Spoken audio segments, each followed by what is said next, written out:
नमस्कार मित्रों।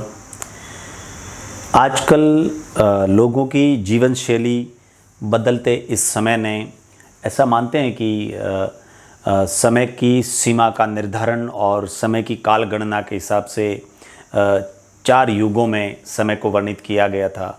4 युगों में विभाजित किया गया, सतयुग, त्रेता युग, द्वापर युग और कलयुग। आज के इस युग की यदि हम बात करें तो सतयुग में बुरे कर्म जब लोग करते थे तो उनको मारने के लिए किसी न किसी ईश्वर को अवतार लेना पड़ता था। सतयुग में भी वही हुआ, द्वापर युग में भी यही हुआ, त्रेता युग में भी यही हुआ। लेकिन कलयुग की सबसे बड़ी पहचान यही है कि इंसान अपनी अज्ञानता, अपने ईगो और अपने कर्मों से खत्म हो रहा है। कोई मारने नहीं आएगा। कलयुग में किसी अवतार को ज़रूरत ही नहीं पड़ेगी कि वो लोगों को मारे या लोगों को सज़ा दे या लोगों के पापों को, दुष्कर्मों को ख़त्म करे, क्योंकि लोगों के कर्म ही लोगों को ले डूबेंगे। अक्सर एक छोटी सी कहानी मैं आपको सुनाता हूँ। एक ट्रेन जा रही थी और उस ट्रेन में आमने सामने 2 यात्री बैठे हुए थे। उनमें से एक बैठे यात्री ने एक खिड़की को खोल दिया।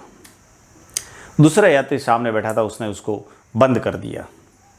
अब एक दूसरे की आपसी क्या बातें थी उसको लेकर के उन दोनों की आपस में ईगो टकराने लगा। एक बंदा खोल रहा है तो दूसरा बंद कर रहा है, एक खोल रहा है तो दूसरा बंद कर रहा है। एक ज़बरदस्त तरीके से धड़ांग से खोल देता है, दूसरा धड़ांग से बंद कर देता है।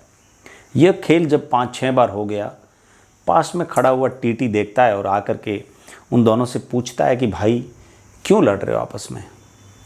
तो बंद करने वाला बोला मैं क्यों ना बंद करूं, मुझे तो ठंडी लग रही है। खोलने वाला बोला मैं क्यों नहीं खोलूं, मुझे तो गर्मी लग रही है। टीटी ने देखा कि आखिर है क्या, गर्मी लग रही है कि ठंडी लग रही है। मैं जाकर इस खिड़की के पास बैठ के देखता हूं, काश कुछ करने से इनकी कलह खत्म हो जाए। टीटी जब खिड़की के पास जाकर बैठा, बड़ी आश्चर्यजनक बात यह थी कि उस खिड़की में शीशा था ही नहीं, उसमें तो खाली फ्रेम लगी हुई थी। जब फ्रेम लगी हुई थी तो हवा के आने नहीं जाने, गर्मी होने का, सर्दी होने का कोई सवाल ही पैदा नहीं होता। कहाँ सर्दी और कहाँ गर्मी। अक्सर यहाँ लड़ाई सर्दी और गर्मी की नहीं हो रही थी, एक दूसरे के अभिमान को चोट पहुंचाने की हो रही थी, एक दूसरे के अहंकार को चोट पहुंचाने की हो रही थी। जब एक का अहंकार आसमान पर चढ़ गया, एक का अहम ईगो आसमान पर चढ़ गया, तो दूसरा उस पर चोट पहुंचाने लगा, दूसरा उसको मारने की कोशिश करने लगा कि मैं इसके ईगो को चोट पहुंचाऊं, इसका अहंकार मारूं मैं। और सामने से दूसरा भी वही करने लगा। अक्सर आज के टाइम में इंसान को सबसे ज़्यादा मज़ा किसी अच्छे काम में नहीं आता, सबसे ज़्यादा आनंद किसी अच्छे काम में नहीं आता, सबसे ज़्यादा आनंद निस्वार्थ सेवा करने से नहीं आता। सबसे ज़्यादा आनंद आता है तो किसी के ईगो, किसी के अभिमान को चोट पहुंचाने में आता है। और आज का इंसान लगभग इस बात से बहुत ज़्यादा खुश होता है कि मैंने किसी का अभिमान हरा दिया, मैंने किसी के अभिमान को चोट पहुंचा दी, मैंने किसी के अहंकार को चोट पहुंचा दी, मैंने किसी के ईगो को चोट पहुंचा दी।